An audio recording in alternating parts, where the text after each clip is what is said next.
Do you want to share, Erin? Yeah, I think I spoke too fast through it. I think we both learnt that the slower you go, the better until you get to that one section. Um, but we struggled with the like disassociation bit of it, as in like there was a part that was like, look at the screen. We both just went to the screen. Yep. We didn't see ourselves looking at the screen, which I don't know whether that was helpful or not helpful. And is there a question? Like which Mm. hold on, I'll backtrack then. So what was the fear that you worked on? So mine was rats and Lucy's was spiders. But yeah, Yeah. for both of us, we started double disassociated and then we both fell out of it. So we both just hyperfixated on the screen. And I think in the script it says looking at the screen.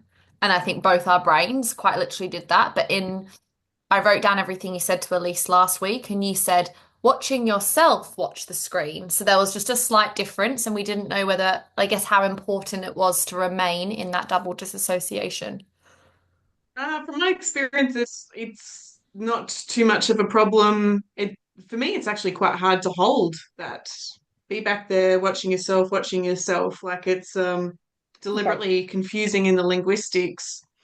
The whole most of the process works from the rewind, fast forward, going from safety to safety. That's most of the double disassociation gives the client the assurance to breathe and not let that be too intense. So the setup is more about comfort than effectiveness. And with the safety thing, so the maybe yeah, I might go on this train and then ask other questions. Like my memory that was in my head is spans over about 2 hours. Mm. And to be honest, I don't really think I ever felt safe for like 2 weeks afterwards. Yeah, so then the So scene you goes take for it. two weeks, doesn't Oh, it? so there you go. That might also be why, Erin, it didn't work for me. Because I was just going to when I got out the car rather than. That probably makes sense then, because yeah, you're right. If you never felt safe like it, yeah, it makes sense. Mm, Yeah, so I've working on that one with worked on that one again with the fire one comes to mind, the fire in Marimbula. Yeah, that was panic for yeah a couple of days. So that's where the safety was. okay. Um, can I ask some more questions? Is that okay? Yeah, of course, yeah. Um, memory. So Erin and I both had interesting experiences with the memory. So I went to a memory that was not the origin, it was just the most recent example. And then Erin wasn't even sure it was a memory, but just had like a clear picture in her mind. Again, does that matter or not? Can somebody could have a phobia from watching a movie. They don't have to be in the No, but more the language is original memory and it wasn't. Like I've yeah, had the okay. phobia my whole, not my whole life, but like since childhood, whereas this memory was from last year. Yeah, so that you've now got the confidence then for the next time to go back. So that answers your question, Manny, on like how many times did you have to repeat it? That's where that it's interesting, my own sort of self-discovery from that question, Lucy. That's probably why I do the timeline bit first. Uh, and I like to call it bookcasing. So I've bookcased it so yeah, that all the angles are covered. Yeah, that makes sense. We were talking about that, weren't we? Yeah, we did discuss that like it makes sense to do timeline first to understand it, like to understand that memory and then go through it. Yeah. Because was there anyone willing to put their hand up and going, Swish didn't work for me? No, Swish worked for everybody. That's brilliant. Oh, Swish Manny's worked for coming me. on. I signed up to the gym. Sorry, Wild. And I went 3 times in a week. Crazy. Manny, you were going to say the Swish didn't work for you so much? yeah, sorry, my internet might just dropped out and came back. I don't know. So yeah, Switch didn't work for me. Yeah. And again, that's where I kind of hedge my bets from my experience. I've got timeline, I've got anchoring safety, I've got the strategy scrambler, I've got the fast phobia.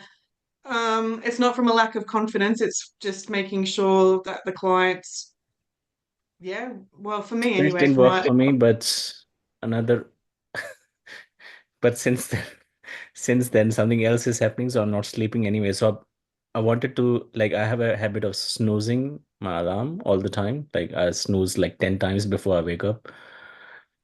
But since then I'm waking up at 3:30 a.m. every day.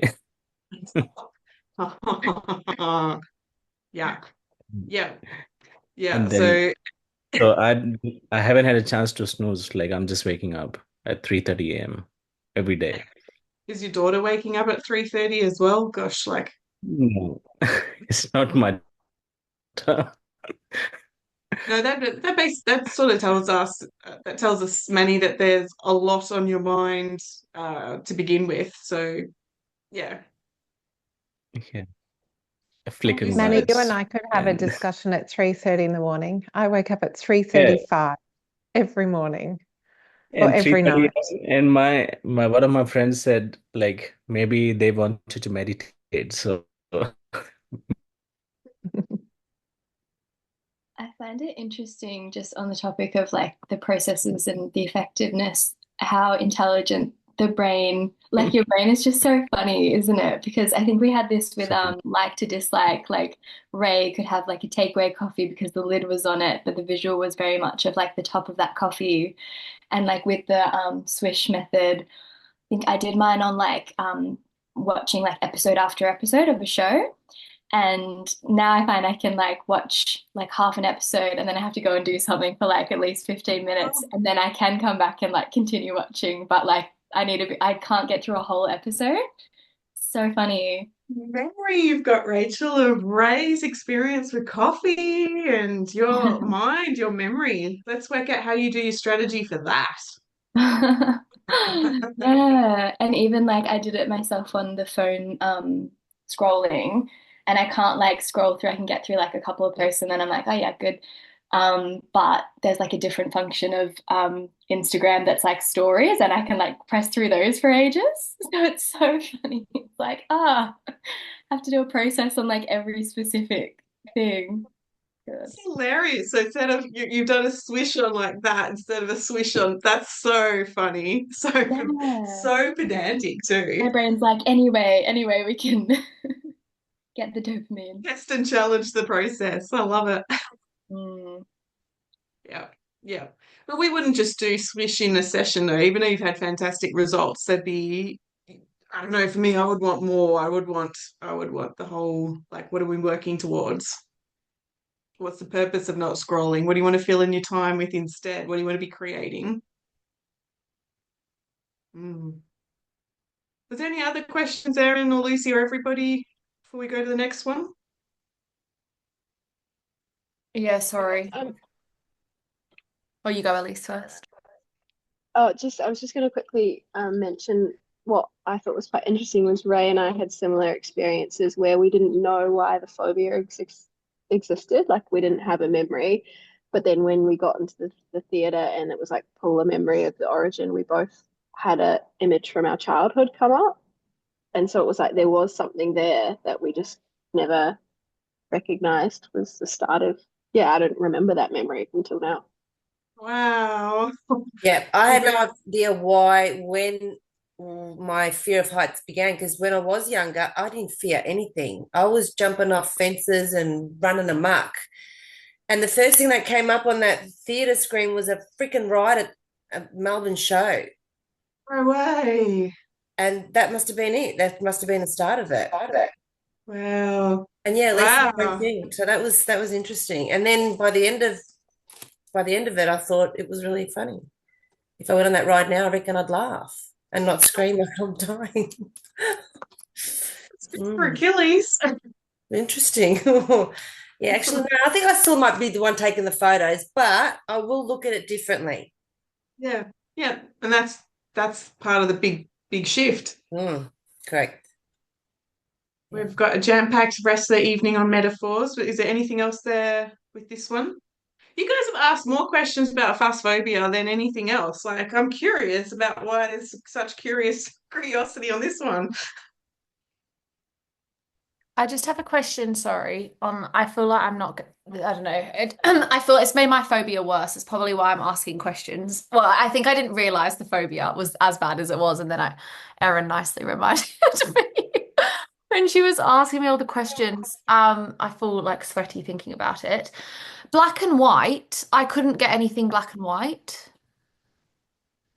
So even though I obviously know that I need to get it black and white originally, is there any tips, I guess, as a facilitator to help the client get black and white? Because my brain just couldn't do it. I have a red car and I kept seeing the red car. When we did the spinning the other day, it was called when we pulled out the image and then blink it black and white, or dial it to white, or dial it to black. Was your brain able to do that shift? Um, yeah, it has, and then when we've done it other times, yeah. Knowing knowing how your body's responded to this, just for this next chapter, if you imagine going back to that scene just before, just before Erin, just before Erin started in the breakout room, pulling up that picture,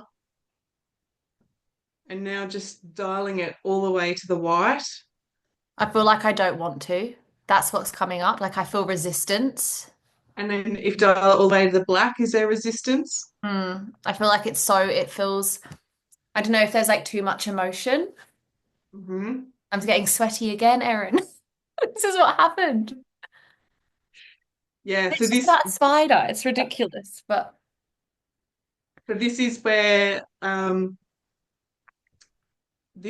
the intention was mostly to focus more on the coaching, not to bring too much too severe, because there wasn't the bookends basically with the other things that could have helped. Would you agree? yeah, I guess what I was really interesting because I was saying to Erin, like originally, I was like, I'm over spiders. I can sit with them in a room. And then it was just there. And then suddenly, didn't it? It was weird. It like popped into my mind. And I was like, holy shit, I haven't thought about this for so long. So it was nothing like I was, yeah, I didn't mean to bring this, but it's just come up. And it's literally, you can see I'm going red. I feel really sweaty. Yeah, sweaty and red and hot. And do you, um, I'm okay, so this is what's happening in my mind, is that something's definitely been triggered. I want to make sure that there's integrity in this space to be able to get you come back to balance, come back to a level of neutrality. I'm also mindful at the whole class. I'm mindful of the time. This is where I wish we were in a room and I would hand you over to a coaching assistant to say XYZ. So I'm torn right now to how to best help you, Lucy, as well as being the trainer. So Oh, are I'm you fine. I'm genuinely okay? fine. Yeah, yeah. So don't let's not take up the space. It's just I was just because I've had this reaction, that's why I'm curious Yeah. about the questions because I want to make sure, yeah, that I'm understanding the process correctly. But I'm totally fine. So let's move on. Well, yeah, I could definitely chat to you at the end if it's still there, or yeah, or message you tomorrow or something. But yeah, if you're able to do what you can do, bring yourself back and all, and we'll check in. I mean, maybe actually with the metaphors piece, we might actually be able to solve it. You might be the key to the next process. Let's play. Is that okay? Yeah, yeah, of course. Okay. Is there any other very quick questions? No?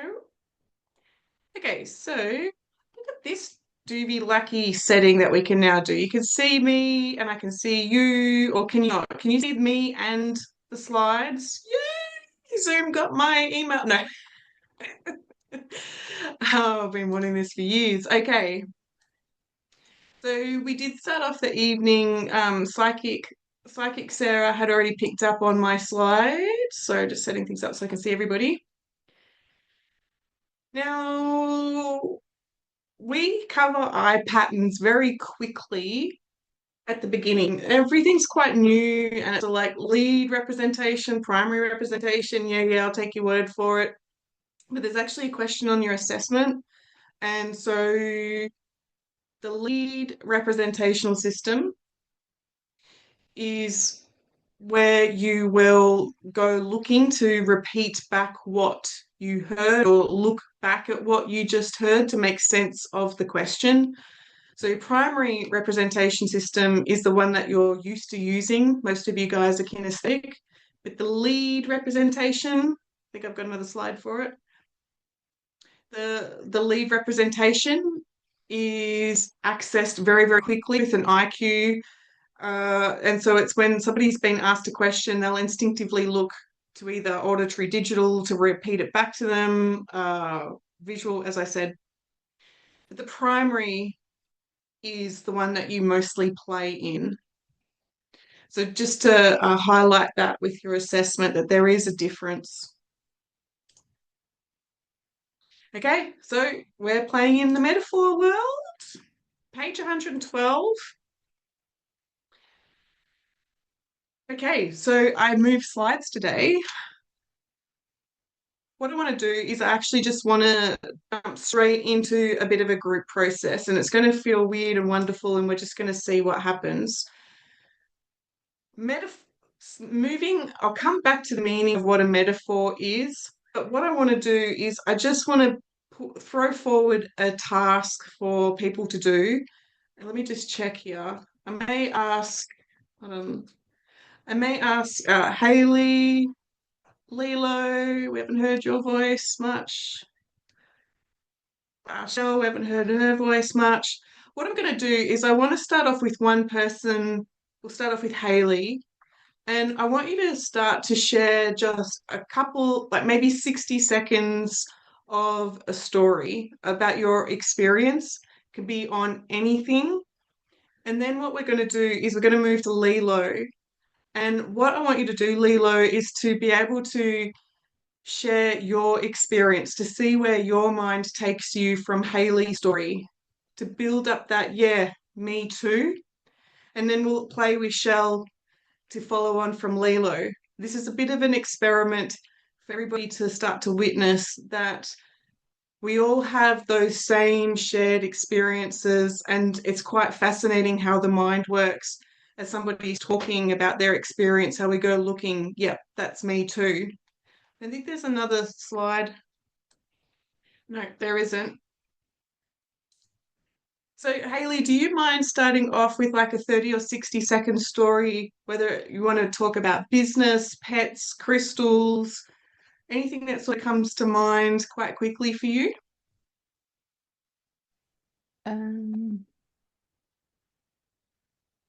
I'm going to talk about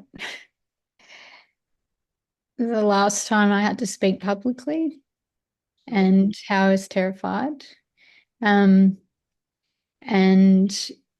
I just remember going to the toilet before I was about to start, before it was my turn, and hiding in there and going, I actually just want to stay in here and I don't want to do this, and like feeling like I was going to die from fear.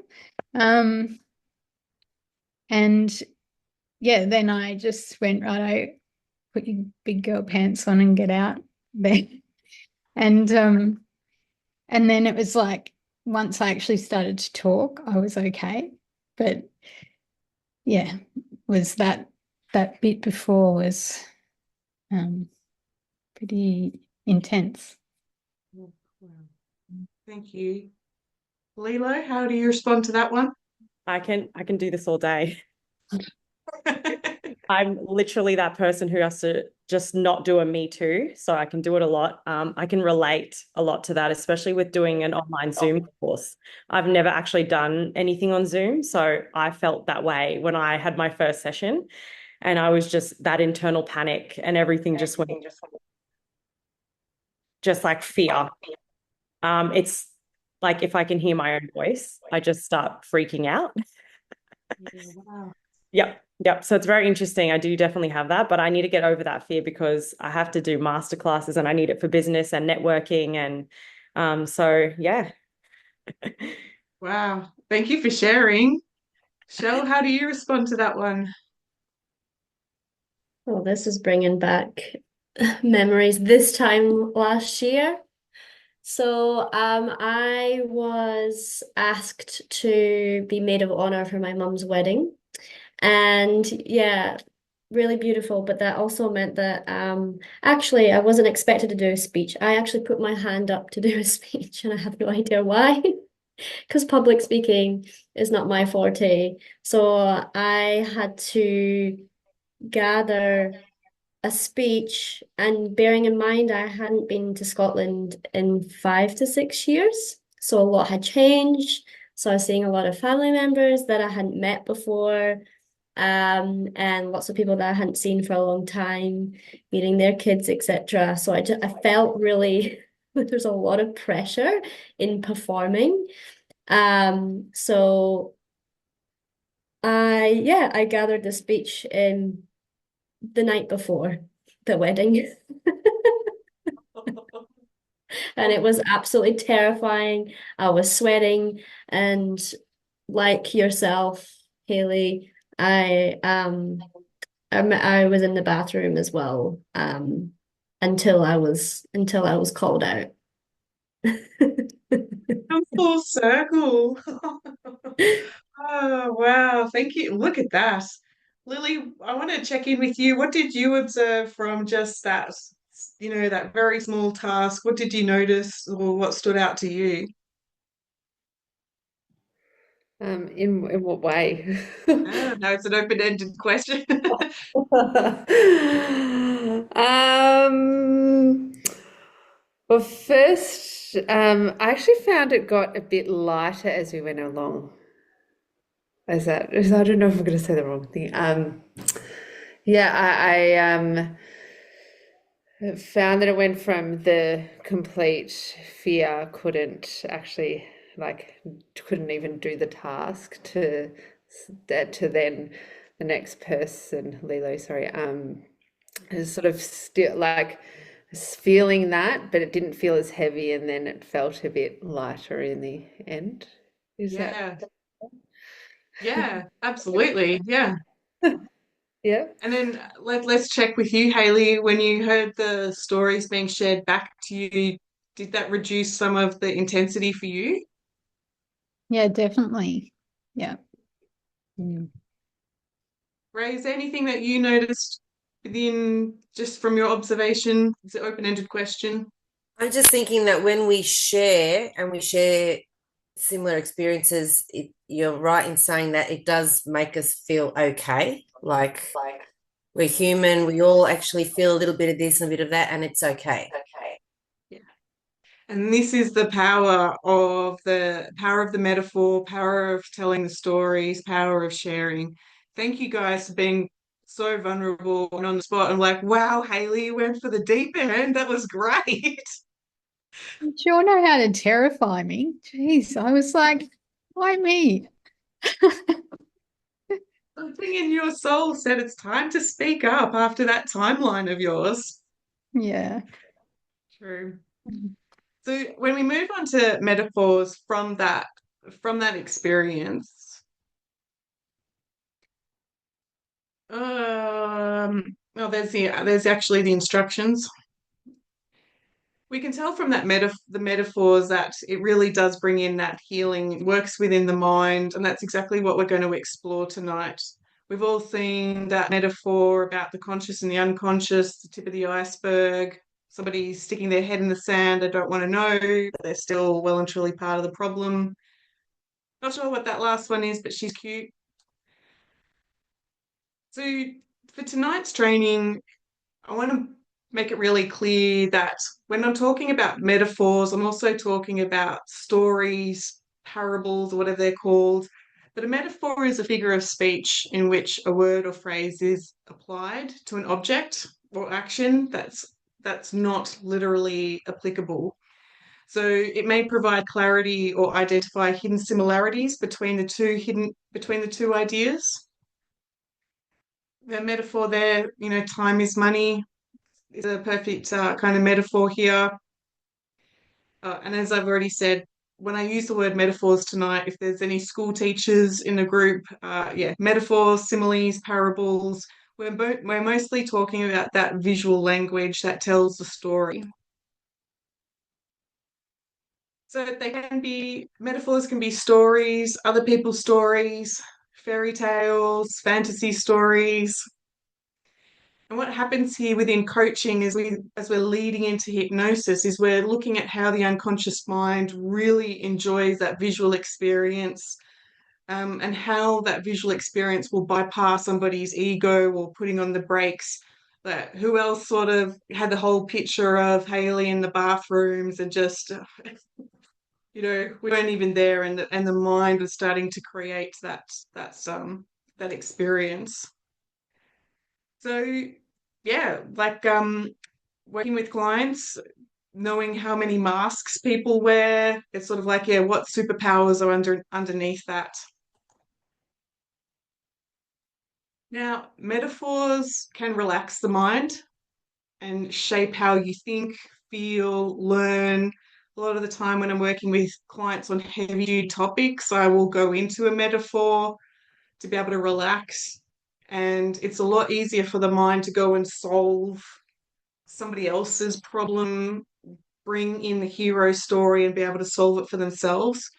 And so that's why within hypnosis and hypnotherapy, we refer back to the metaphor that as you sit in the chair, it welcomes your embrace. And as you sit in the chair, it just makes all of your problems just sink away. It's sort of like all of these stuff.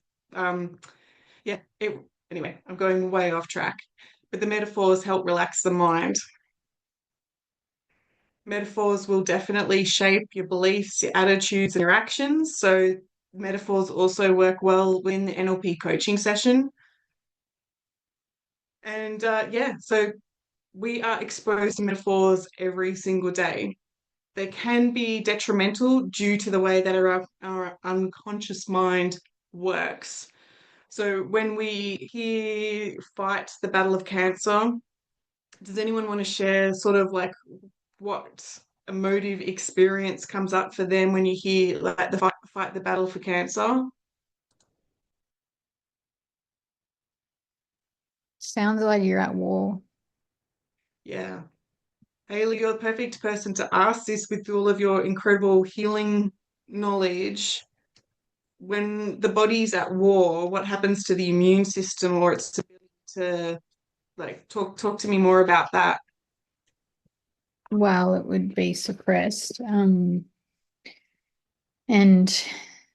like it would not be in a healing state if it was in that, if you're in that sort of mindset. You're in a fight state. Yeah. Yeah. There's a possibility in the language that somebody might not win, that they're in a battle. Yes. Yeah. Yeah.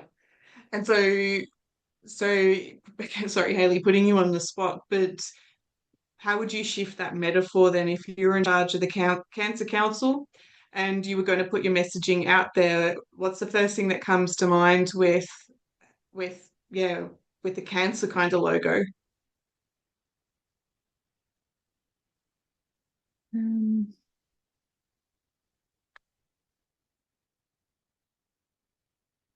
Does anyone else want to share? I don't want to put Haley on the spot with such a big question.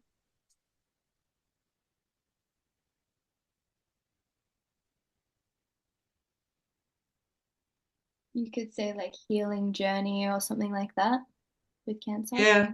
Yeah. Hope. Say that again, Lily. Hope. Yeah. Hope's an interesting one. I avoid using the word hope if I can, because there's a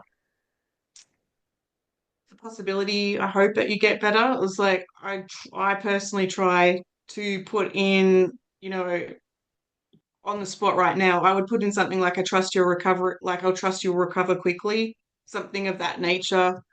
But I'm fancy with words like that. So yeah, I think it's they got the like the flower as well represents. Do you know what I mean? The Cancer Council, the flower for me would stand out. Yeah, well, if you were going to change the like with wording within mediumship, like what wording would you use around if you were encouraging someone to come back to good health? Is there something that stands out to you how you would word it, Sarah? Um, I think I would direct them to look for the brightness out of the situation as well. Like you have to Yeah. get the positive, and the flower for me would be that. Yeah. Yep. Yeah, to come back to that that the blooming, the Yeah, embracing the warmth, embracing the healing, yeah, embracing the yeah, support. definitely. Yeah, Yeah. Yeah, so this is my little example here on why metaphors can go askew and create if the mind is so attuned to working with pictures, yeah, fighting the battle of cancer, if it, yeah, is it's linguistically, metaphorically, it's the wrong direction. So yeah, just painting that picture tonight. Like, would you be focused? You'd obviously be focused more on the person being like whole and complete and healthy and, Yeah. fully able to be. It takes me a while sometimes for stuff to arrive. Yeah, Um, no, it's all good. Yeah, bring it on. like, and their ability to actually repair and heal and be just that, you know, come back to their true nature. Like, yeah. Yeah. Mm. Yeah. Yeah. And I'm sure you and I would do all that work on why they attracted the cancer and then what does good health actually look like when you move away from cancer, all of that fun stuff. It's yeah, again the messaging for especially moving into hypnosis, working with the unconscious mind is really be mindful of the choice of words that you use as a coach. So yeah, uh changing it from fight the battle of cancer, take the path to good health. Some other quick metaphors here. Heart of gold. Life is a box of chocolates. Get your ducks in a row. He flares up my temper. I'm beside myself, which I'm married to an identical twin. So he stands next to Mark and he uses that one as a joke. So, anyway, has a whole nother level of humor. But basically, the primary purpose of a metaphor is to give the client a frame of reference so they may learn something new by relating it to something that they already know. So the metaphor gives the other person permission to have a look at the different kind of perspective of their situation or behavior. From the manual, metaphors are an ancient art used to pass on historical information, entertain and assist a client to get the ahas or valuable insight. The reason why they work so well is due to the fact that stories bypass that critical faculty that we learnt about with belief change. So while the conscious mind is busy listening to the story, your unconscious mind gets to connect with the story, gain the lessons, the hero's journey, and will start to try on different patterns, different behaviors. So she was a bright spark, or a bird in the hand is worth two in the bush. Very quick examples of metaphors that convey meaning. Yeah, so a well-chosen simple metaphor can have a major effect on a person's motivation and creates mental imagery to which the person can relate. Again, that's just out of the manual. So bringing it to you guys, what kind of state or emotion might you want to change within your clients when you think about people that you've worked with or practiced NLP with? What are their states or emotions that have been uh, a common theme that you've noticed?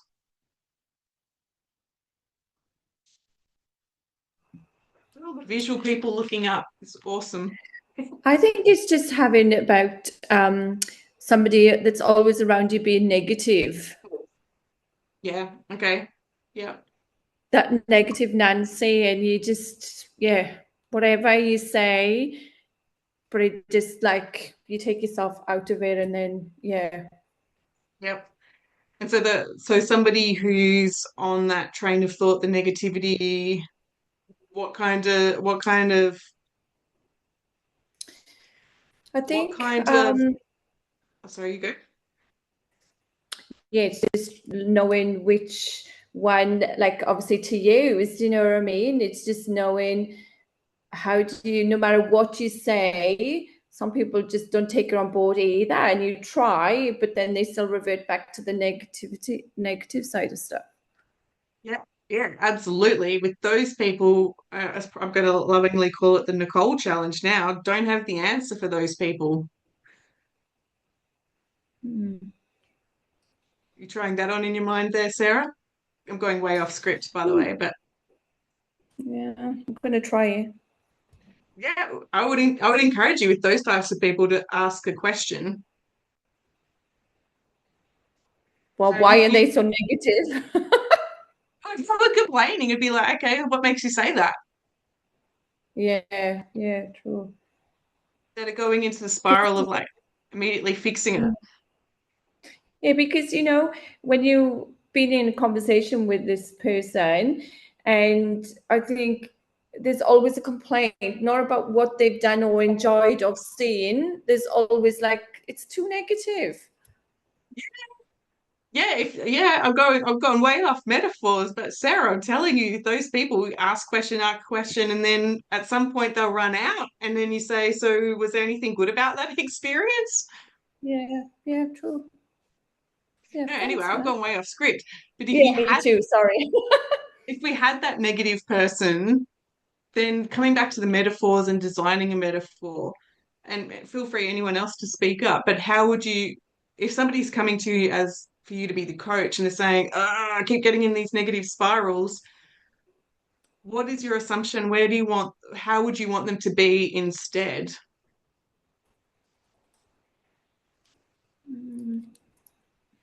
Curious? Yeah. We could go curious. Anything else? I don't know if people, Open-minded. yes, sometimes like the negative person, they don't realize they're being negative. Yeah, so maybe awareness, aware that Yeah, being yeah. negative. Yeah, that's clever. Yep, that's really clever. Or like Curious, gratitude or aware. appreciation. Yeah, yep. And so the coach's mind when they're actioning a metaphor has to work really quickly in the sense of where are they, where do they want to be, and then very quickly coming up with the metaphor of like, yeah, I've got this, blah blah blah blah blah, and like it all happens very, very quickly. But slowing it down for training perspective, this is awesome. So if you've got somebody coming in, then their relationships are deteriorating, they find themselves always constantly on the negative. I would have maybe assumed that the opposite end of that is to think positively, but I think the curiosity, the awareness, and the appreciation is far more high vibe. I think I went negative, okay, think positive, but actually, you guys went even higher, which is awesome. So then when we come back to the slides, I'm mindful of the time. We've already answered that one. Can you guys, anybody in the group, can you think of a time when you experienced that change and that transformation? Does anyone want to share when they went from victim energy, heavy duty? I mean, Haley, Alilo, and Shell have already shared their vulnerability, but can anyone else want to share when they went from, heavy, vulnerable to the transformation?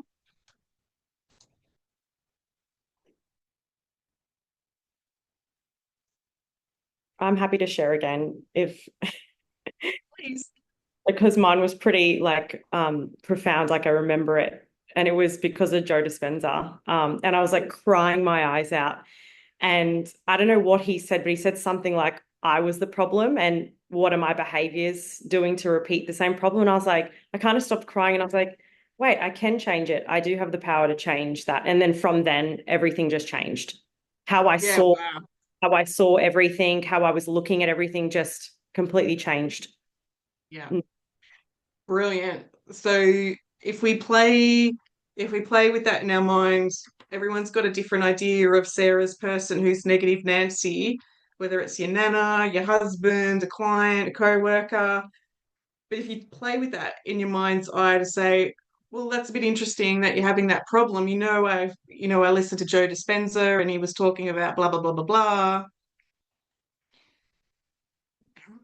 Anybody, what comes up? How would somebody be able to respond to that when you sidestep and go to a metaphor like Lilo just shared?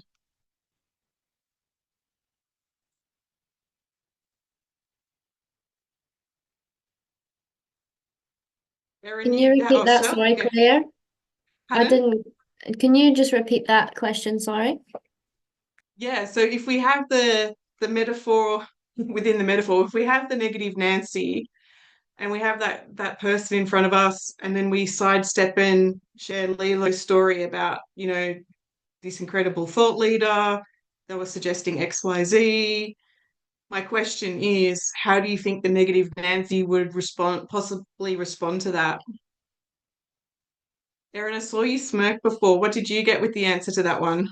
Only because I recently had this experience with a client of mine, and she was quite negative about her outlook on life and where her health was and all of the things. And we had quite a similar discussion, not obviously using this example, but she initially had a rebuttal for everything. And then she just kind of ran out of them and was like, oh, yeah, but it doesn't work. Because she just ran out of stuff to say. And it was fascinating. She was just silent. It was quite fascinating. Now, if you play that in the movie of your mind and introduce the metaphor like Lilo suggested, which is brilliant, what do you like? Do you think that would have closed the awkward silence, or how do you think she would have responded? I think for her in particular, it would have been a thought provoker. It wouldn't have been a immediate, she would have like bit back initially, but I think it would have been enough to thought provoke. So next time I see her in a month's time, I'm sure she'll have something different for me. Yeah, yeah, it'll be a different challenge. Mm. That's the thing. Lilo gave a great one there where it was like kind of immediate in how that worked, but the metaphors don't have to work that fast, but it is an invitation for them to look at something in a different perspective instead of the negative lens they're wearing. Yeah, it's quite thought-provoking, right? Where you can take this instead of having the answers for somebody, it's sort of just ask them a question or go off on a metaphor. So, Claire, can I just get this sort of um, right in my head with the metaphor? Yeah. Like, it's basically like if I was to share like my experience of a similar thing. Yes. Yeah. Yeah, keep going. Yeah, But yeah. like and sort of how I started off one way and then came out different at the end because of something. Is that right? So I was talking to somebody today who had a really big passion for gold panning. He had all the equipment, and and I'd noticed in his language that he had this, what are you going to do? Or, I'd like to win the lotto, but I'm not going to win anyway. So he already had this sort of rebuttal, negative focus, and then he's like, yep. And so I go gold panning, and I picked up on this, and this wasn't a client, it was just a conversation with somebody, but I was like, I had said to them, that the panning for gold I actually said it sounds like a bit of a metaphor for your whole life, that you're constantly seeking something that's not there in front of you. And that's all I had to say was enough for him to go, oh. And so then I could see his mind going, yeah, where else am I looking for the non-solution or whatever word it was? So it was a metaphor. It was a brilliant metaphor that, he keeps putting himself in the position to not win. And it wasn't a coaching session, so I didn't need to take it any further. But that's what the power of the metaphor will do, is will create that self-reflection without the rebuttal or the yeah buts or the because if I had said to him like, do you mind if I share with you what I'm noticing is blah blah blah blah blah blah blah. Oh well, you don't know my story and blah blah. Do you know what I mean? Like the metaphor just was enough. And in fact, it was conversational belief change. Does that kind of help paint that picture there, Haley? Yeah. I feel like it helps with that resistance because if I think of like I love my mum to death, but when she'll tell me things and I'm like sometimes I just don't want to hear it. But if I heard it in a metaphor or if I heard it from like someone else, it might sink in. So I think sometimes, yeah, it could just break that resistance because you're not Yeah. giving a solution. You're just like, have a think about that. Yeah. Yeah. Which is no different than the fast phobia model, right? Going into the cinema. It's a whole metaphor. Mm. There's an assumption that you're comfortable in a cinema, where it's an inviting place of entertainment. There's all sorts of metaphors happening before you even get there. Claire, the thing with this that I'm thinking about is, you know how, you can share something with someone, but they're not ready to hear it. So I feel like you could, spout these beautiful metaphors, but it just like they have to be in a position to be ready to hear that or to have it, trigger something in them. Do you think that throughout I guess if you're in a session, I suppose if they're coming to you with a problem, they're obviously open to shift. No, it is not obvious that they're open. No. As I said it, I went, hang on. But yeah, how do you, yeah, I guess I don't know if there's any way you can know if someone's ready to hear something. No, I question. I'm I just know of coaches where I've made the suggestion and then 6 months later they come back to me and they're like, thinking about this, like really? yeah, I suppose you just say it and Yeah. Yeah, no, that's where you plant seeds and not be attached to it though, Rachel. yeah. Yeah. So then technically, if you want to know how to design a metaphor, if you're AD into this sort of thing, we're looking at where the client is, the negative Nancy. Thank you for that, Sarah. And then being able to chunk up. Again, I love that you guys know what that means. To something general, a general story, and then to be able to come to chunk up to a story that then comes to the same outcome that you would encourage that person to have, the curiosity, the awareness. So I've got a quick example here with this one. I know I don't have got more statements here. Present state, where are they? In your mind, you quickly ask yourself, where do they want to be? Again, this is going into a lot of detail, but what prevents them? What's the obstacle? What's this an example of? So going to the softer one here, working with people pleasers, with love, with respect. I definitely have my chapter of that. But you could start talking about saying, people pleaser people pleasing is actually like carrying an old brick phone around. Do you remember those from back in the 90s? It was heavy, it was cumbersome, the battery only lasted 2 hours, really weighing you down just to be available for other people just in case. And then being able to speak to the client, like rather than losing the weight, rather than handing the responsibility to others, this is draining your battery, right?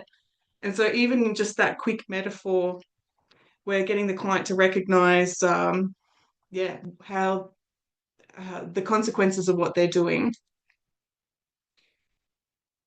With the desired outcome here, that they'll let go of the brick, let go of the the phone, let go of the heavy duty responsibility to be available for everybody all the time at the expense of their own energy. That's where that metaphor is designed to go to. Complex metaphors. Just having a quick read of this one. Complex metaphors include stories, analogies, an allegory, I can't even say it, and are particularly useful to allow you to communicate meaning in an indirect way. so that learnings are inductive. They can help your client identify new resources, reveal previously inaccessible ideas, and stimulate the mind to act in ways which encourage resourcefulness. So, yeah, metaphors designed to help people create that change that they're after. Okay, I'm going to skip this slide. All right, so let's check this out. This is going to be a group activity. This is where I was saying to you, Lucy, like we may actually be able to resolve this one. This next upcoming task is one that's quite fascinating to play with.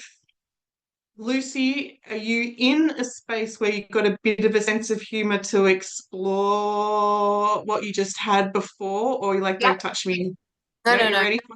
I've eaten some white chocolate. I want my partner to bring it for me. The comfort zone. All right, so I'm going to go over a few more slides about what the task is for everybody. And then what we're going to do is we're going to ask Lucy to leave the room. And when Lucy comes back, we're going to tell her a bit about a metaphor with the intention for her to come back to that freedom with her relationship to, what was it, Lucy? Because I don't want to forget. Spiders. Thank you. So, so we're leading towards a group process. Be on your toes with this one, even though it's a late hour. So with any metaphor, with the focus with helping Lucy tonight, what we need to do as a group is we need to identify, okay, where is Lucy up to? And we'll ask her a little bit more before we bump her out of the space. But, you know, thinking of somebody who's got an issue, pick something tame, Claire. An issue with birds, and they've come to you with a problem, terrified of birds, feathers. In other groups, we've had somebody who's had utmost frustration getting the kids to school on time. So don't have to say in the fear category, it's just something that we can utilize the space to help Lucy. We could help Hayley with her speaking issues, so on and so forth. So within tonight's challenge, we're just going to play. We need to work out within the metaphor what kind of characters are we going to introduce to Lucy in the metaphor. What's the relationship between these characters? What do these characters need to solve in that story? So thinking of Shrek and Donkey going off and they need to solve, you know, getting the princess back to the castle. It's a long time ago, I don't remember. Thinking about Snow White needing to find a prince and all of the things, like what's the problem? What are we trying to solve here? And then we need to work out ways in which the solution can be accessed, ways that they can overcome the issue or see things in a different light, a different kind of lesson. So when we did this, when I was a student, when we did this, that was when Shrek was in the movies. And that was, we asked Felicity to leave. And then when we came back, the group had worked out a story about Shrek and the donkey, and we introduced Aladdin and I don't know what else. But basically, we were helping Felicity work through her issue with her elderly and unwell father-in-law. And so we took her on a whole Shrek kind of journey. And yeah, and it worked. This is a weird one. This particular fun night. But basically, we're going to come up with some characters. We're going to come up with some variety of different solutions. And I've just illustrated it. You know, is somebody feeling trapped, stuck, belittled, you know, scared of spiders, whatever it is? Where are they up to? What kind of action can they take to be able to be the hero in their own journey? And then what's the payoff if they actually do take notice of the steps? So these are the three things that we're going to come up with a story tonight for Lucy. There's a slide missing there. But basically think about all the, that's Wizard of Oz.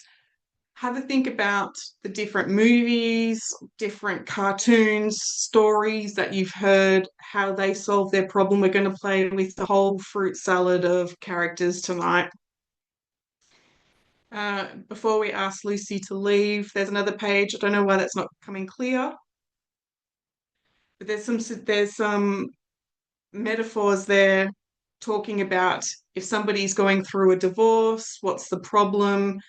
Let's bring forward Cinderella, and this is the payoff. So anyone there can see in their manual, but there's a whole list of different metaphors. Okay, I'm not sure what's going on with Canva tonight. Okay, so Lucy, staying cool, calm, collected in your yummy chocolate bubble, but could you just share with us a little bit about the challenge that you've got? It already sounds ridiculous. So the particular memory is there was, and I'm not exaggerating when I show you the size, but there was a spider this big in my car, and I had 3 passengers in the car, and it ran over my dashboard, like inside the car. And my friend was then trying to kill it, and then when she whacked it, it then disappeared, not because it's been killed, but it then. So I had to pull over. All my friends got out the car, and I was alone. And I burst into tears. And I told Erin I ended up having to go into a restaurant because my parents couldn't come and get me. My partner couldn't come and get me. My friends were pissed, so they left me. And then I had to go into a restaurant and ask this poor restaurant person if they could come and kill the spider for me, of which I think it did, but I never saw it die. And I think it ran out of my car, but then I had to drive over the harbour bridge in Sydney home. That was the experience. Which was scarier than the spider or driving over the bridge. I think driving over the bridge and not 100% knowing it wasn't in the Yeah. car because I was petrified I was going to crash. So I had to be on the phone to my partner the whole drive home. So there's multiple. Okay, so Erin, just to help you with your confidence, there was multiple phobias in one phobia. Yeah, It was nothing that's to do with why. Erin. I just got this No, memory no, so no. There's multiple phobias in one go. That's why. Yeah. There's actually like 3 or 4 triggers in that one itself. So Okay. yeah. I'm sorry, Erin. I gave you a hard one. Okay. So Lucy, whether it's me or getting somebody else to text you, I will get you to come back. It'll probably be in about what I know from other groups. It'll probably take me about 10 to 15 minutes to get these guys in the zone for this. So we'll see in about 10-ish minutes or so. Okay. Bye. All right. Bye. Okay. I thought she'd turn off Zoom, but hopefully she's not listening. Now, the number one thing with the metaphor is you never, ever, ever go back and explain it. So with that Felicity and the Shrek thing, and she still nags me to this day, like, who was the donkey? Like, was that me? Was that my father-in-law? And you're like, um, so whatever happens in this now moment, Lucy, don't watch the replay of this bit, but we don't actually tell her who the characters are. We heard some themes about Lucy having a shock, like the surprise. We heard her talk about again like the panic with her friends, the strategy didn't work, we're trying to kill it. She was also left alone. There were tears, running hot, the uncertainty. So giving you a bit of a heads up here, so what we're going to do is we're all going to have 60 seconds or 60 to 2 minutes ish each. And so somebody starts the story. Once upon a time, there was this beautiful princess. Once upon a time, there was this incredible sheep. And, whoever starts the story, and we have really no idea where it's going specifically. So that person starts the story, and then the next person, after 2 minutes, takes the story to the next bit, and the next person, and then the next person. And so first of all, as a group, we need to sort of have a rough idea on where we're kind of taking this, the themes that we want to introduce. But then once we hit play, once the chain of people start talking, we don't stop. So there's a big responsibility on the first person, and there's a big responsibility on the last person. Uh, if for some reason I need to step in, I will. But this is where we open up to the group conversation. How is that feeling or sounding to you with the group intention to help Lucy? Thank you, Rachel. So does anybody want to offer any sort of ideas about where we could take this? Characters in the I previous don't group. know if, Yeah.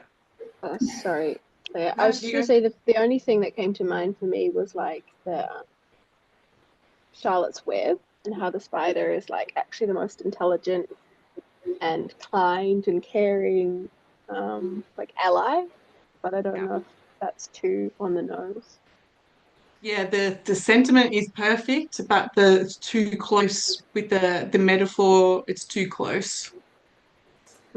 Awesome with the sentiment. Because if we think about other animals, other stories, it's like, yeah, who else was perceived to be the beast and ended up being the hero? That's exactly what we're looking for. Or Shrek. You could do because Shrek is like the I beast. can't do Shrek anymore, Lily. Oh, okay. No, we, All right. no, we, Has everyone seen Maleficent? No. yeah. Because she's also made to be bad, but when they tell her story, she's actually really good. Well, she Sorry. comes, yeah. Sorry, who was it? I didn't get that. Maleficent. Or there's Beauty and the Beast. Yeah. I'm happy to go with, I mean, and the thing is, in other groups, somebody started off the story. I can't remember what we were solving, but no, I'll go with the children not getting to school. So with that particular one, we went to Madagascar movie. And so there were the monkeys and they were mucking around. And then Jack the Beanstalk came in and he planted his seed. And then somebody came in and I like to move it. And and so it was a whole thing. And that woman still plays like Madagascar to get the kids moved. There's a whole anchor now to get them in the car and going. And so that group was brilliant. They just went wild to be able to help Kate in that scenario. And it worked and it helped the kids. So feel free to be ridiculous. So are we all familiar then with Beauty and the Beast? Mm. No. When you say familiar, do you just mean like familiar of like the characters and stuff? Yeah. Or we can go with Maleficent, but watching everybody was like, which one? Yeah. Maybe Beauty and the Beast is a safer option. Yeah. I haven't read. Honest, I'm very confused as to what's supposed to be. There's always one, Nicole. There's always one. I don't know. I don't know what's happening. Nicole, Snow? I missed what we're setting up, so I'm so sorry. I just had to go to the door. What about Snow White? And the seven, where she's got to eat the apple and then she wakes up and gets her prince. I don't know. So difficult. Hold that thought. So what we're doing, Karen, is we're going to help Lucy with the fear of the spiders. And so we need to find a metaphor that we can share the story when Lucy comes back in the room. So everybody has 60 seconds to 2 minutes to tell their part of the story. And weirder, wonderful, the better. We just need a general idea or a general theme of where we're going to take Lucy, and then she'll come back in the room. And once we press play, like once somebody starts, then the whole group's got to get to the other end to finish the story. So is she in the story? Oh, is she? Is she? Which character would you make her? I don't know. What character do you want her to be? Use the challenge on me. Yeah, well, we would actually want Lucy to be in the empowered one, in the empowered, the hero of the journey. Doesn't mean she has to be female, just means she doesn't even have to be human. It just means like which story can we kind of relate to? Maybe Where because there was a somebody, lot going on. You could do like Snow White and the Seven Dwarfs. She's yeah, you Snow could, right? White, Because then and there's Doki comes like in this, yeah. and yeah, Sleepy. yeah. And feel free to bring in other characters when it gets to your turn. That the knight in shining armor leads the way, or she becomes the knight in shining. Who knows? Like, feel free to bring in also, different characters. Can I just say that, like, this is like my worst nightmare? Yeah, I Yeah, know. me too. Me too, Karen. I left this to one of the last ones. Gonna have good rapport for this one. I am, yeah. Anyway. I haven't watched any of these movies, so I don't know what you're talking about. Can Right, it, does Anna. it have, it's probably going to be easier to relate it to a movie we've all seen, is it? Or could we just make up something like No, we completely? can make up. We can embrace the very last group embraced the whole spiritual journey for somebody, and it was about going to different worlds, and then she discovered she was a butterfly, and then she had her wings, and then she went off to another world, and the guide came in and taught her how to use those wings, and with that came her voice, and like whatever. Impressive. I know it was good. It's impressive that I remember. Bring the pressure now. So when we Um, think about Lucy, what is the type of character person that she admires? a monk. Yeah, okay, yeah, let's use a silent retreat. The monk, yeah. Awesome. And when we think about the wisdom that Lucy would want to come away with, what's the overall message? That she has the power and she's in control. Yep.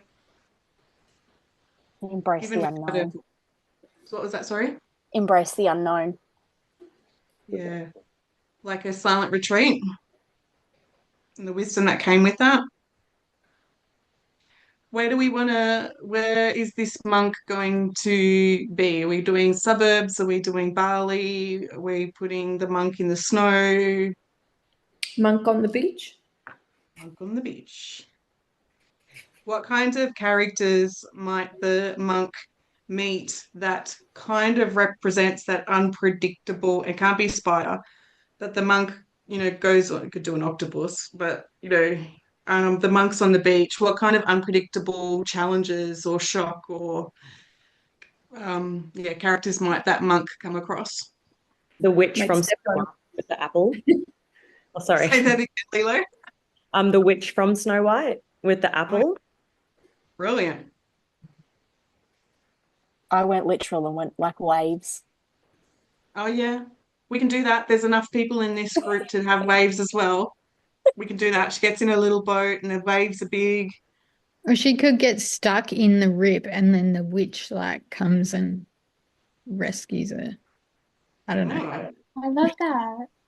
She could find Nemo. You can, and Nemo has that silent telepathic Yeah. energy to know how animals will leave you alone if you don't want them. They're gone. Out of sight, out of mind.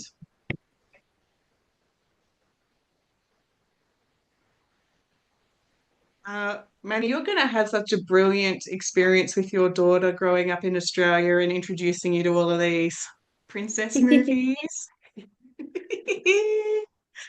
So cute. Okay, and so the destination where are we aiming to be? Um, yeah, where are we aiming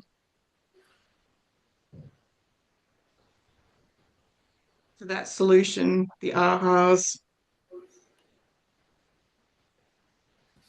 like that feeling of safety despite what's happening around you. Yeah. Yeah. If you go. Yep. You could have, yeah, sorry, it's buffering. Like all of the creatures in the monk in the boat, and you could have all of those creatures in the depths of the ocean. So that's that bit of that like unknown. Yeah. And then you have the witch, that's the like spider metaphor. And then the Yep. overall message is being able to sit in that boat at peace with all the kind of like unknown, and the maybe the witch is in the boat or something. So it's like she can sit in that car with this not knowing where the spider is, but be at peace still. Yeah. I was interested then, Haley and Rachel, both of you did timeline. You both had recent lessons that kind of echo where we're going with this. If you were going to complete that monk's journey, like what are the lessons? What are the ahas that stand out to you and everybody in the group? Safety in one's own body or vessel. Yeah. Yeah, cool. Anyone else want to add to that?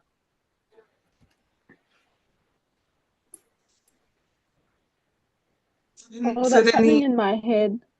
yeah, sorry. That's happening in my head as I'm seeing like Mulan and how she like goes and fights all the unknowns and the men, and she's just like really badass. Like, getting Lucy to step into like she's a badass. She got it. Guess what, Elise? You were going last. No, no. Did you see your energy then? It was like, I yes. know. So excited. All right. So Lise is going to bring our story to a close. Who wants to go first? Who's the once upon a time there was a monk on a I'll journey? do that. Thank you, Sarah. I'll do once upon a time. Then I don't want to like give you the instructions on how to pace this, but overall everybody's got to kind of work together where they finished off, the next person has to pick up. So you're going to have to pace the overall idea. Monk on the beach, maybe getting in the water or getting on the boat, maybe getting to an island or a destination or not, but keeping it in that frame. So we've got Sarah who wants to go second. Oh, look, Manny's left. Karen, you want to go second? Yeah, because I'm terrible at this sort of thing. So I'm not creative. I've never been a storyteller. So I think the earlier I get out, the better. I would agree. I would agree. If you're nervous, I would agree. It's like someone else. Yeah. Third, Lily. Fourth, I saw another hand go up. Lilo. Fifth. Oh, please don't let me go near the end. Do you want to go sixth? Do you want to go fifth? Yes, please. You don't want to swap shower? Nah, nah, nah. You own that. Ray is sixth. Seventh. Me. Right, Nicole. She could ask lots of questions. She ponders to herself and himself, itself. I don't know. Monk. Eight. Aaron. Manny's left. What a sook. Rachel, are you next? Are you ninth, Rachel? Yeah, whenever. Haley, you're 10th. Elise is 11th. Have I missed anybody there? We didn't put Manny in. Here he comes. You ready, Manny? So where are we? I don't know. Do you want to go first, Manny? Would that be easier with the multi different stories playing out in your head right now, or we just slot you in? I have missed a lot of things, so just sorry, say that again. My intuition is saying that we're going to put you in somewhere in the middle. I'm going to put you after Karen. Okay, but because my connection was bad, I didn't hear a lot of things. Okay. I'll come back to answering that question. Is that everybody? Sarah, Karen, Manny, Lily, Lilo, Shell, Ray, Nicole, Erin, Rachel, Haley, Elise. It feels like someone's missing, but they are. It's Lucy. Who's before me? Sorry. Lilo? Lilo. Okay, cool. Now, I'm just going to quickly type this out so you can see it in the chat, but can somebody else help No, I Manny? am Shell. I'm before Shell. No, I'm not. Don't worry. Can somebody please explain to Manny what we're doing while I type up the list for you guys? So if I just, all I need to say is, once upon a time, there was a monk on the beach sitting in silence, and then the next person moves in. Is that right? No, you need a minute or two. What am I going to say now? Do you want me to start? Maybe because Yes, you've got more. yeah. Yeah, I reckon you start because you just got more imagination than us. I used to be the Karen in the group. I was the one, like, I don't read bedtime stories to my children. What are you getting me to do? No, but I've Don't get me since wrong, I can do a script, but don't let me make it up. Yeah. cool. Manny, if I understand this correctly, we're creating a story, a made-up story, that draws on the themes of kind of what Lucy experienced in a way that is like whimsical and light that will possibly help her to see things in a different light. Okay. Yep, Maybe? brilliant. Yep. And And so we'll take that. Pardon, Manny? so everyone on the list will say those, like, have to speak for a minute, is it? Or say Yeah. something. Yeah, if you freak out, just hand it over to Lily. She's got it covered.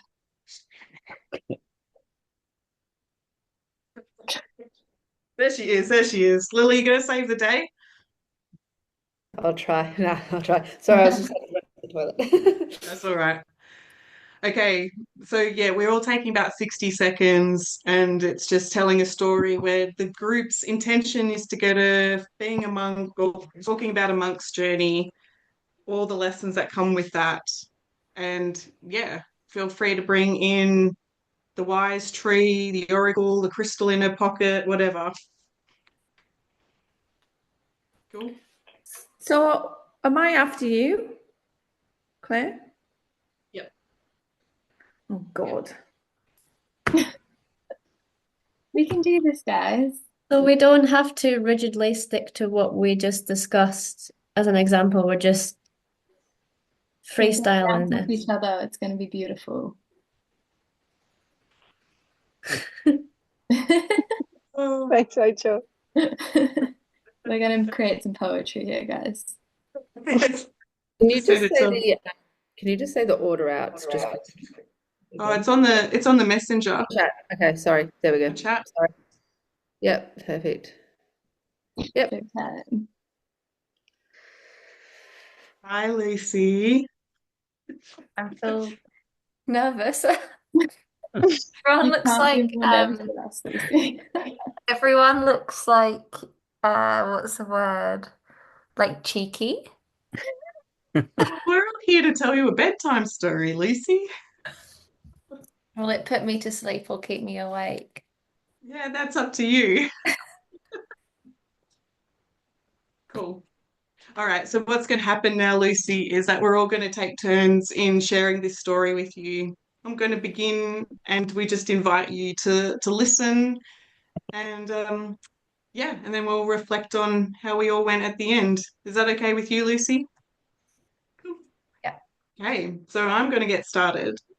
And so, Lucy, once upon a time, there was this incredibly wise monk, the type of monk where his energy just radiated just that life experience.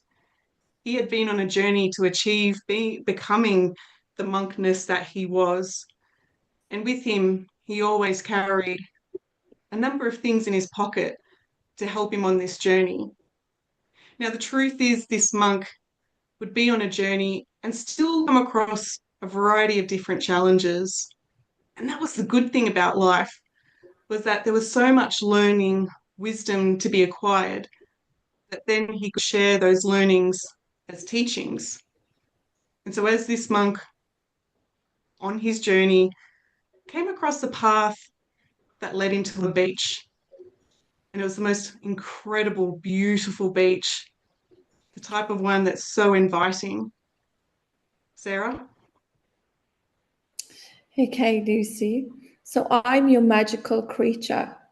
I'm your little golden fish that's going to sit in your pocket and guide you across the water to see where you need to be and just to picture all the sparkle and the delights and take you up, up, far, far and away onto Karen. And continuing on with that, I'm going to, I have some wings on the back of me, flying up above the ocean, carrying everything in my little pocket. So it brings the surprise and brings a sense of safety. So as I bring out my little wand and I tap the top of the ocean, it glistens in the sun and you take a deep dive. I pass on to Manny. As he deep diving, he thinks about his childhood when he was navigating through his life, his struggles with parents, relatives, families, and then he realizes how life has turned out to be him, like how he has become monk and how he has learned all those things, and he thanks his life to take him on this journey, and then he looks above.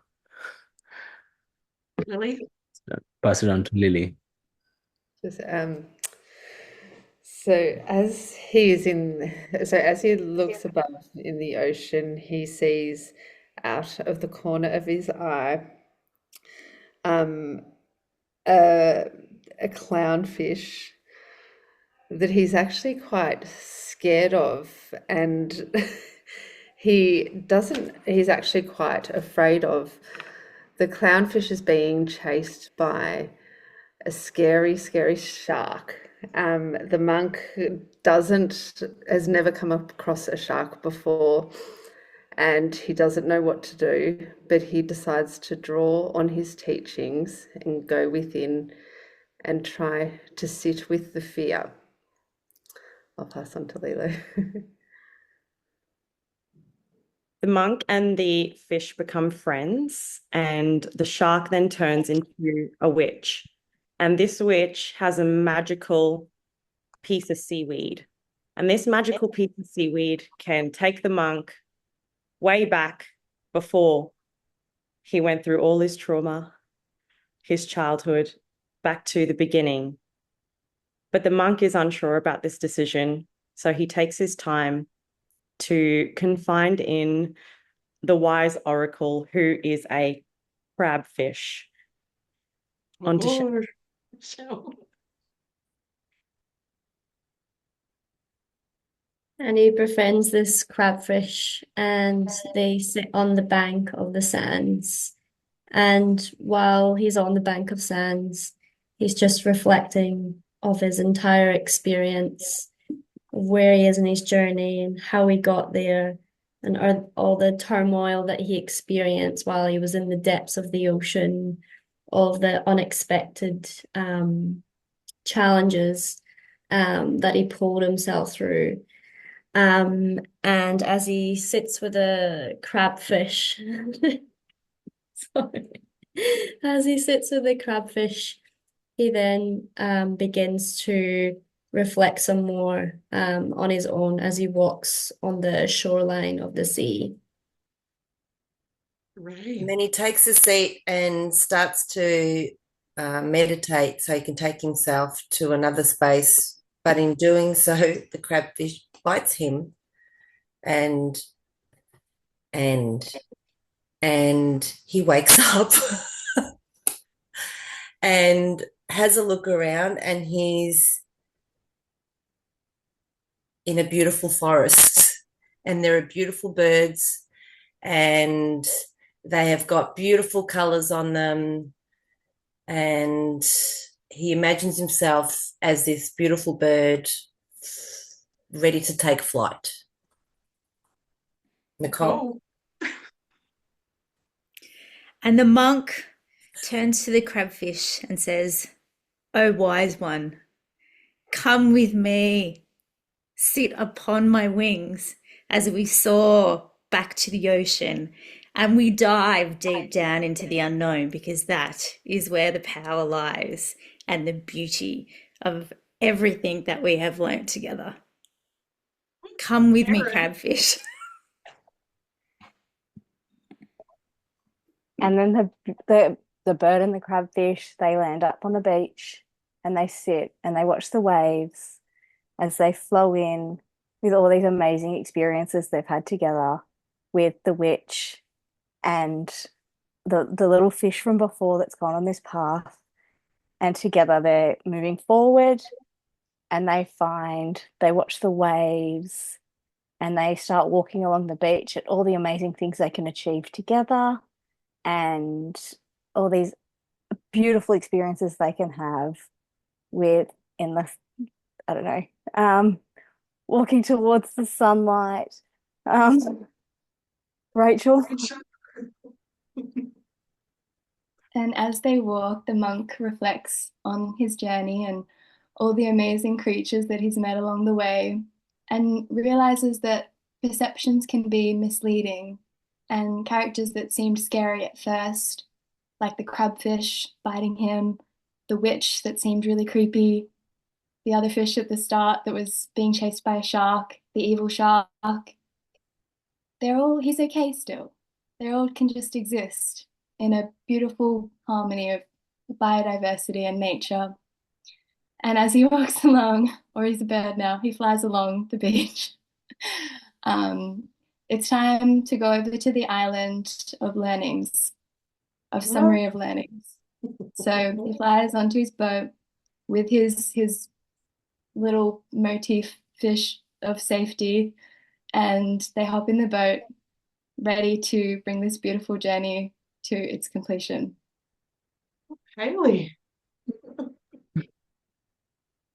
As they sail out across the beautiful, calm ocean, out to the island that's covered in palm trees, and then they hop out of the boat onto the warm sand and head towards a rock formation in the middle of the island.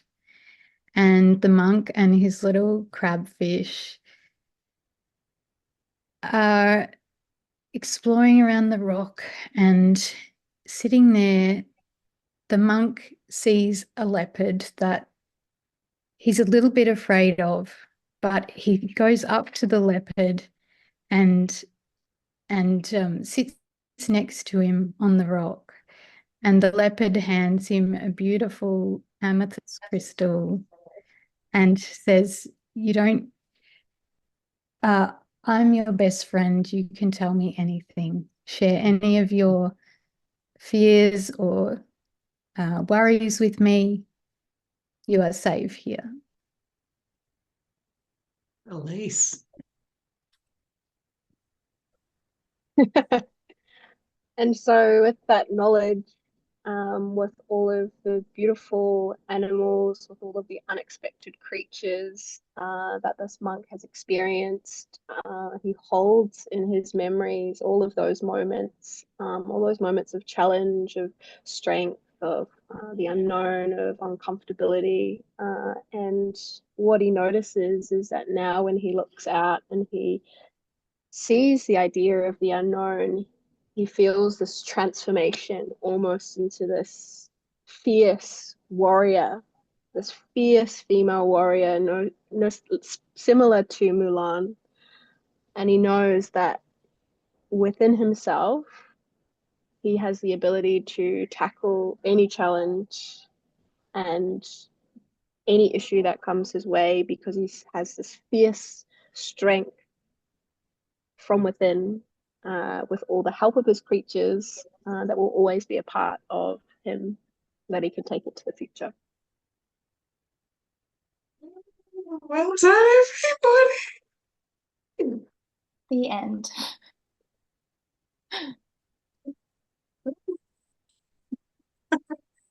Body tingle. You guys are incredible. That was amazing. I can't wait to watch the replay of that. I don't even remember what I said. That's going to be so good. That was pretty Yeah. cool. The Did you like island it, of, Lucy? the island You of like our stories? teachings. I had lots of like ahas throughout it. Um, yeah, that was really interesting. Shall I share? Or is everyone wanting to go Please, first? yeah, yeah. The first thing that really got me was Lily saying, I think you said something like sit with fear or a version of. And that like really, that's very much what I learned in Vipassana in my 10-day silent retreat is to sit with pain or like to sit with whatever arises. So I was like, oh yeah, fuck. Because I remembered I said to you I was resisting earlier, didn't I, Claire, when you asked me a question, said to learn to sit with it.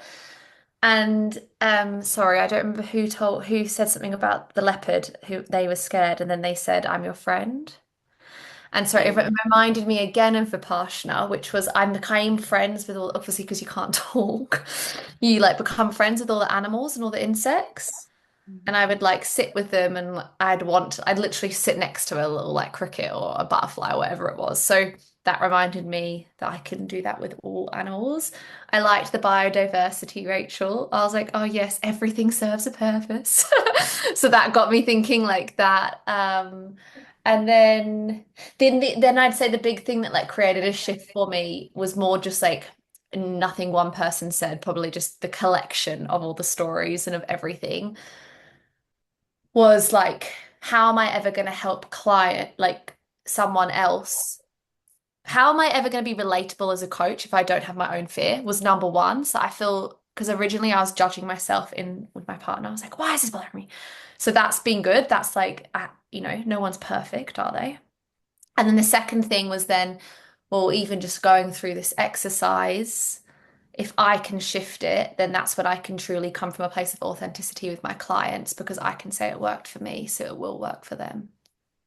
So my little Yeah. learning is just going through that. So thank you. That was pretty incredible. I really enjoyed it. Aw, that's so Well nice. done, everybody. Yeah, fantastic. Really, really enjoyed it. You I just made really, us feel very yeah, good I loved about it. ourselves. What was that, Rachel?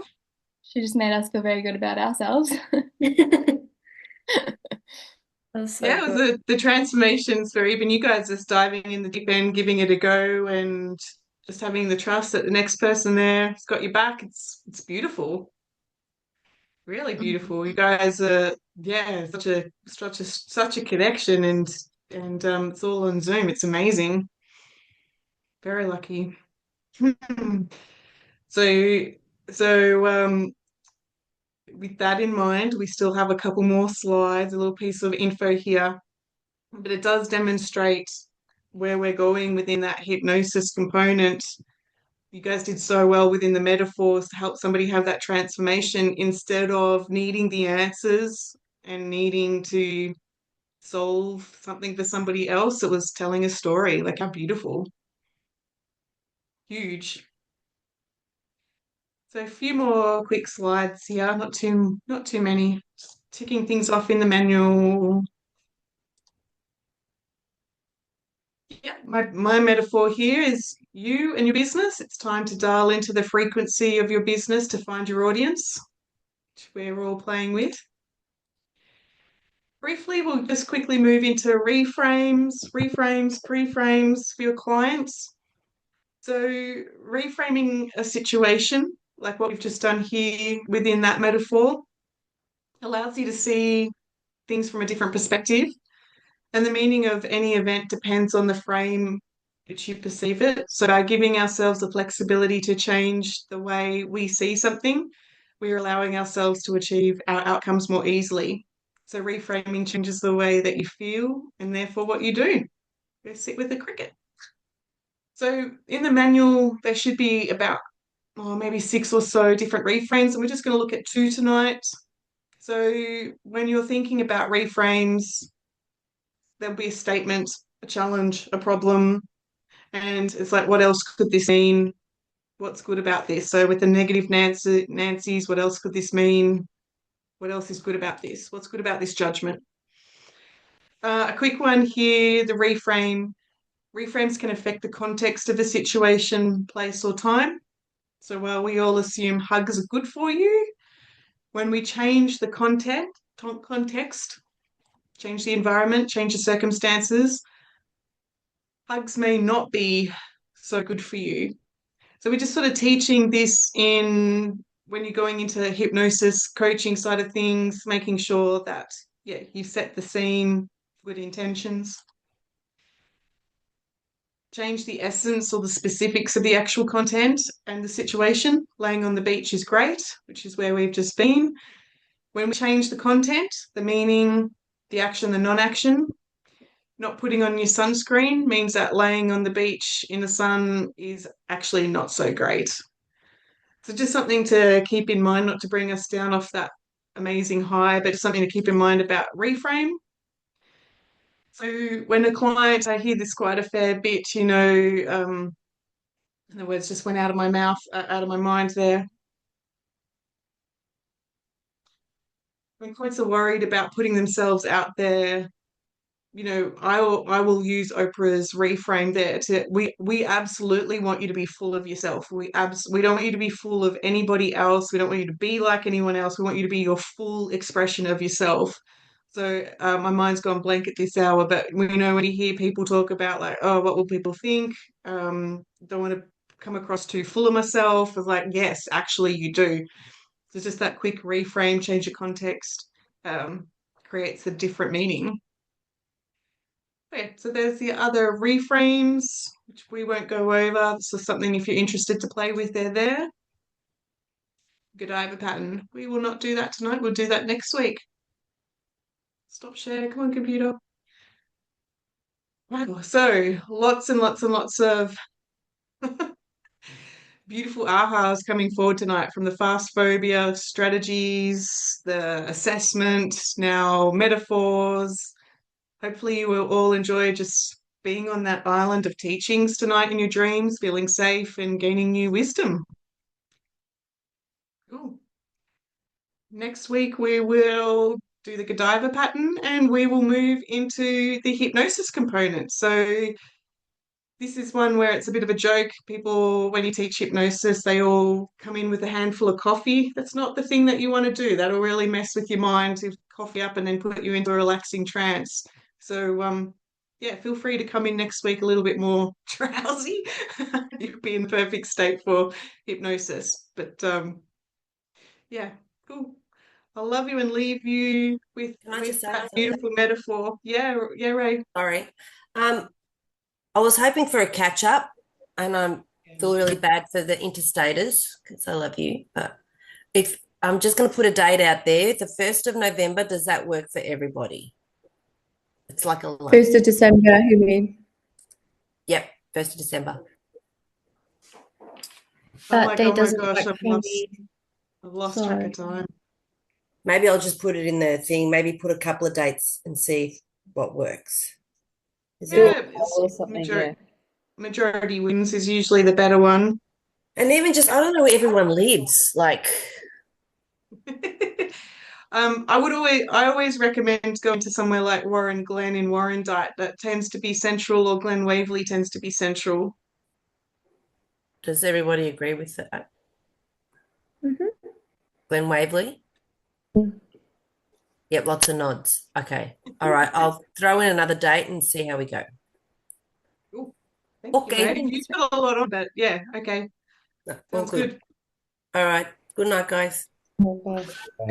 See ya. Thank you. Thank you. you. I feel really good post that story. So thanks everyone. That was really beautiful. Thanks for sharing, Lucy. Hope you sleep well, Lucy. Thank you. I feel like I will. Thanks. That was Thanks. fun. Bye.